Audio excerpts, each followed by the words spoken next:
Assalamualaikum warahmatullahi wabarakatuh. Perkenalkan, kami dari kelompok 2 Rombel 2 akan mempresentasikan materi termokimia dan reaksi eksoterm-endoterm. Reaksi endoterm. Reaksi endoterm adalah reaksi yang terjadi karena adanya perpindahan kalor dari lingkungan ke sistem.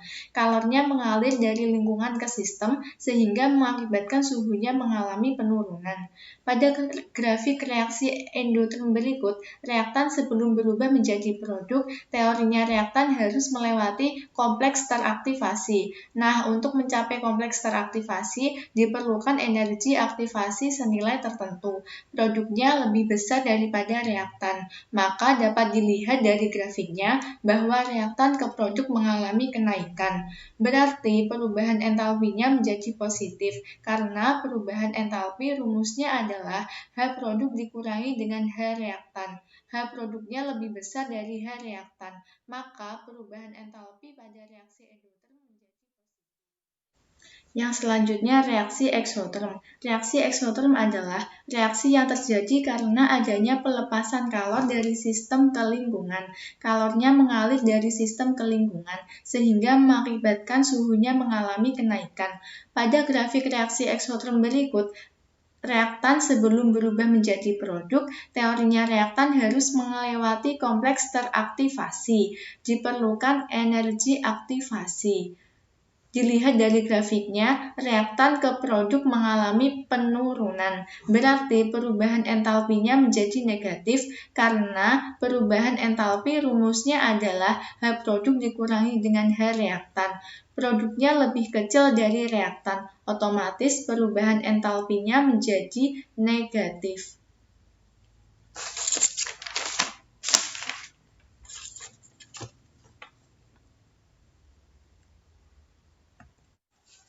Yang kedua, contoh-contoh persamaan kimia untuk kedua tipe reaksi tersebut. Yang pertama, contoh reaksi endoterm. Reaksi antara besi oksida dengan karbon pada proses reduksi biji besi. Persamaan kimianya adalah Fe2O3 direaksikan dengan karbon menjadi 2Fe ditambah 3CO dengan perubahan entalpi 621 kJ.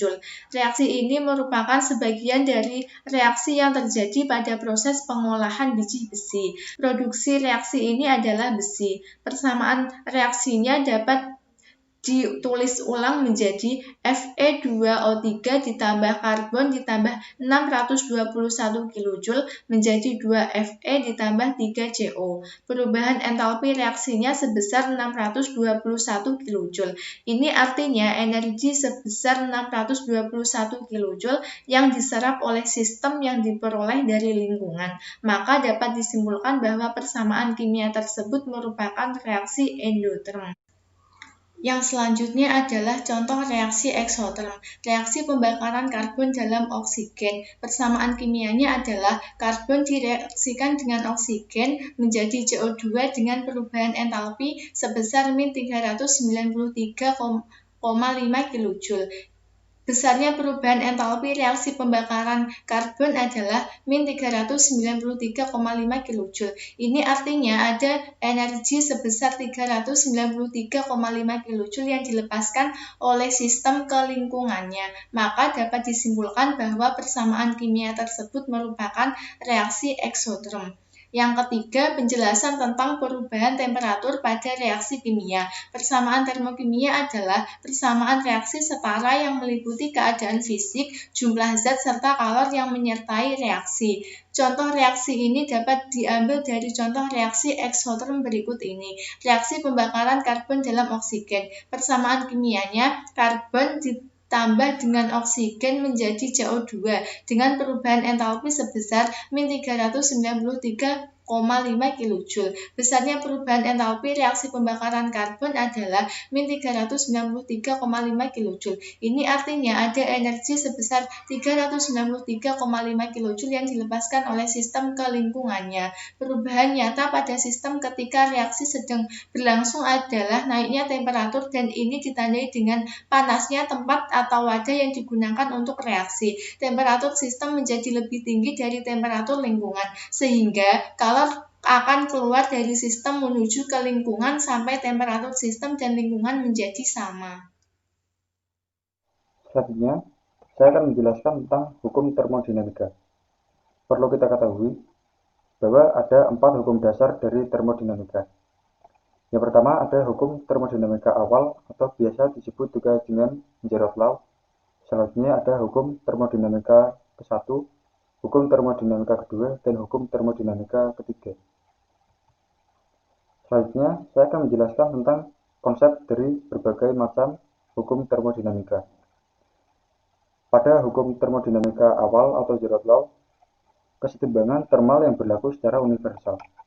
Artinya, zat dan materi benda apapun akan memiliki kesetimbangan termal yang sama jika disatukan. Selanjutnya adalah hukum termodinamika yang ke-1. Hukum termodinamika yang ke-1 berhubungan erat dengan konsep kekekalan energi. Hukum kekekalan energi menyatakan bahwa energi tidak dapat diciptakan dan tidak dapat dimusnahkan, tetapi dapat diubah bentuk menjadi bentuk energi lainnya. Contoh grafik dapat dilihat di layar.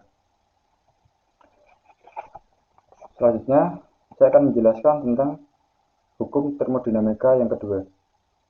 Hukum ini menunjukkan kondisi alami dari alur kalor suatu objek dengan sistem kalor secara alami mengalir dari benda yang panas ke benda yang dingin. Kalor tidak mengalir secara spontan dari benda dingin ke benda panas tanpa dilakukan suatu usaha. Selanjutnya ada hukum termodinamika yang ketiga. Menurut hukum ini, menyatakan mengenai sifat sistem dalam kesetimbangan pada temperatur nol mutlak. Entropi kristal sempurna pada nol mutlak adalah tepat sama dengan nol. Dengan kata lain, ketika suatu sistem mencapai temperatur nol absolut, maka semua proses akan berhenti dan mendekati nilai minimum. Selanjutnya, saya akan menjelaskan tentang contoh reaksi pada hukum termodinamika.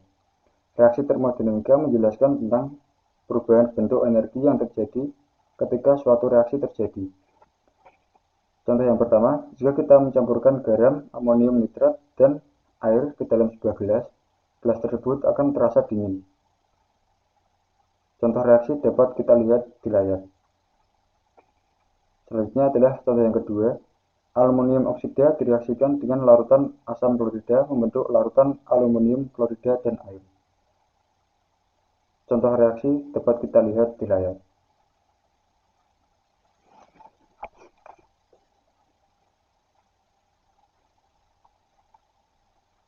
Persamaan reaksi dikatakan setara bila jumlah atom-atom zat bereaksi pada ruas kiri sama dengan zat-zat hasil reaksi pada ruas kanan. Apabila jumlah atom tersebut dan sesudah reaksi belum sama, maka perlu disetarakan dengan cara membubuhkan koefisien reaksi, namun indeks tidak boleh diubah. Pengubahan indeks akan mengubah rumus kimia zat menjadi zat lain. Misalnya oksigen diubah menjadi ozon, yang merupakan dua zat yang berbeda.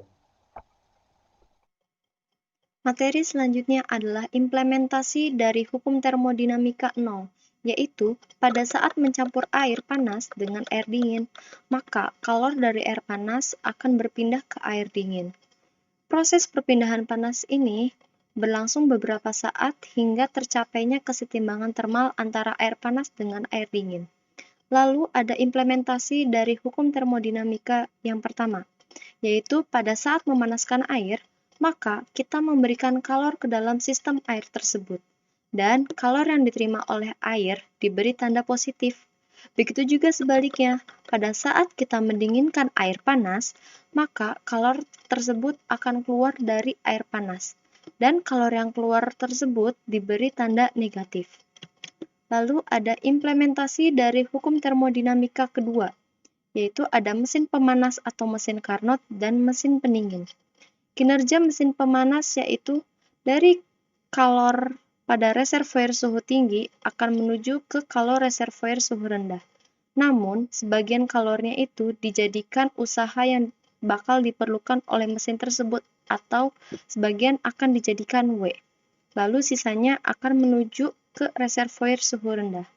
Lalu mesin pendingin, yaitu kinerjanya kebalikan dari mesin pemanas, yaitu dari kalor pada reservoir suhu rendah akan menuju ke kalor reservoir suhu tinggi. Namun pada saat menuju ke reservoir suhu tinggi, diperlukannya usaha atau W. Dan rumus dari mesin pemanas yaitu efisiensi mesin Carnot sama dengan T1 dikurangi T2 per T1 atau 1 dikurangi T2 per T1. Lalu mesin pendingin yaitu rumusnya efisiensi mesin pendingin sama dengan T2 per T1 min T2 atau T2 per T1 dikurangi 1. Dapat dilihat mesin pendingin ini merupakan kebalikannya dari mesin pemanas. Lalu ada implementasi dari hukum termodinamika yang ketiga, yaitu logam dapat menjadi superkonduktor pada suhu yang sangat rendah. Dan superkonduktor tipenya menjadi 2, yaitu ada tipe pertama dan tipe kedua. Untuk tipe yang pertama, bahan-bahannya itu kebanyakan unsur-unsur tunggal. Dan untuk tipe yang kedua, bahan-bahannya sebagian merupakan senyawa dan sebagian merupakan larutan padatan. Dan penerapan superkonduktor terdapat pada alat-alat sebagai berikut. Yang pertama, generator listrik super efisien, dan kedua, kabel listrik super efisien, dan ketiga, yaitu superkomputer. Selanjutnya, materi akan disampaikan oleh teman saya. Baiklah, di sini saya akan menjelaskan tentang grafik P, V, dan T. Ada 3 jenis grafik yaitu PV, PT, dan VT. Yang dimana P adalah tekanan, V adalah volume, T adalah suhu. Ketiga faktor utama tersebut akan mempengaruhi sifat kimia fisika pada suatu materi dan juga akan berperan penting untuk menentukan fasa pada suatu materi. Secara umum ada tiga jenis fasa, yaitu padat, cair, gas. Namun dalam termodinamika ada fasa jenis lain yang bergantung pada kondisi tertentu dan memungkinkan akan muncul lebih dari satu jenis fasa yang berbeda. Hubungan ini terdapat pada grafik PV yang dimana P berbanding terbalik dengan V, yang artinya jika tekanan pada suatu materi itu tinggi, maka volume pada suatu materi tersebut akan menjadi rendah. Kemudian pada PT yang dimana P berbanding lurus dengan T, yang artinya jika tekanan pada suatu materi tersebut tinggi, maka suhunya pun juga akan menjadi tinggi. Kemudian pada VT yang dimana V berbanding lurus dengan T, yang artinya jika volume pada suatu materi tersebut tinggi, maka suhu pada suatu materi tersebut juga akan tinggi. Kemudian grafik P, V, dan T pada termodinamika. Ada 4 proses yang terjadi di dalam termodinamika. Yang pertama, pada gambar 1 ini merupakan proses isobarik yang memiliki tekanan konstan, yang artinya tekanan awal dan tekanan akhir pada suatu proses itu akan bernilai tetap. Kemudian yang kedua ini merupakan proses isoharik, yaitu yang memiliki volume konstan, yang artinya volume awal dan volume akhir pada suatu proses itu akan bernilai tetap. Pada proses ini semua kalor akan diubah menjadi energi. Kemudian pada gambar yang ketiga, yang ini merupakan proses isotermal, yang dimana proses perpindahan kalor dalam suhu akan tetap. Pada proses ini akan berlaku hukum Boyle. Kemudian pada gambar yang keempat ini merupakan proses adiabatik, yang dimana tidak ada kalor yang masuk maupun keluar. Proses ini tidak ada hambatan atau gesekan. Karena tidak ada perubahan kalor, maka akan mengubah energi yang ada di dalam sistem ini. Entropi. Konsep entropi ini biasanya digunakan untuk menjelaskan hukum kedua termodinamika. Hukum kedua termodinamika berbunyi, sebuah proses alami yang bermula di dalam satu keadaan kesetimbangan dan berakhir di dalam satu keadaan kesetimbangan lain, akan bergerak di dalam arah yang menyebabkan entropi dari sistem dan lingkungannya semakin besar. Secara umum, entropi ini didefinisikan sebagai keacakan, ketidakaturan, kekacauan, atau ketidakefisienan. Entropi adalah variabel makro untuk sistem, di mana sistem terdiri dari hal-hal yang bertabrakan secara acak setiap seperjuta detik. Mereka mengubah keadaan menjadi sulit untuk mengukur salah satu keadaan mikro. Reaksi entropi di bawah ini yaitu 4NH3 ditambah 5O2 menjadi 4NO ditambah 6H2O. Entalpi. Konsep entalpi yaitu kalor yang dibutuhkan atau dilepaskan pada suatu sistem dan terjadi pada tekanan tetap atau delta H sama dengan Qp. Perubahan entalpi. Delta H sama dengan H produk dikurangi H reaktan. Jenis-jenis perubahan entalpi. Yang pertama, entalpi pembentukan standar. Pada suatu sistem yang terjadi pada kondisi suhu dan tekanan standar 25 derajat Celcius. Yang kedua, entalpi peruraian standar merupakan kebalikan dari entalpi pembentukan standar, namun tandanya berlawanan arah dan nilainya sama. Yang ketiga, entalpi pembakaran standar. Perubahan entalpi pada pembakaran sempurna 1 mol suatu zat yang diukur pada keadaan standar. Suatu pembakaran dikatakan sempurna jika karbon terbakar menjadi CO2, hidrogen terbakar menjadi H2O, belerang terbakar menjadi SO2. Berikut adalah contoh reaksi.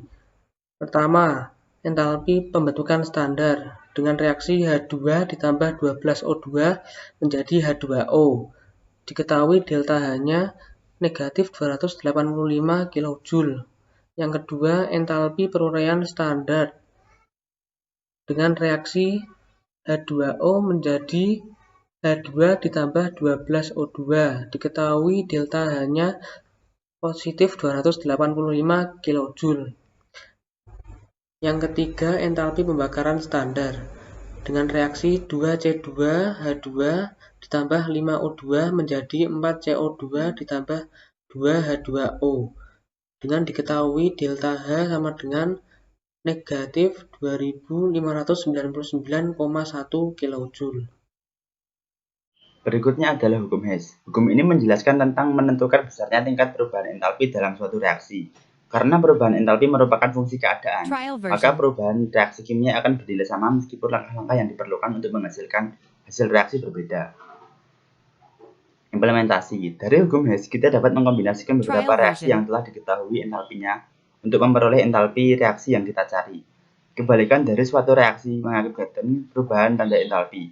Artinya, jika suatu reaksi berjalan secara eksoterm, maka kebalikan reaksi tersebut adalah endoterm, dengan tanda entalpi yang saling berlawanan. Jika suatu reaksi dikalikan dengan suatu bilangan, maka entalpi tersebut juga harus dikalikan dengan bilangan yang sama. Sekian presentasi dari kelompok kami. Terima kasih atas perhatiannya. Kurang lebihnya mohon maaf. Wassalamualaikum warahmatullahi wabarakatuh.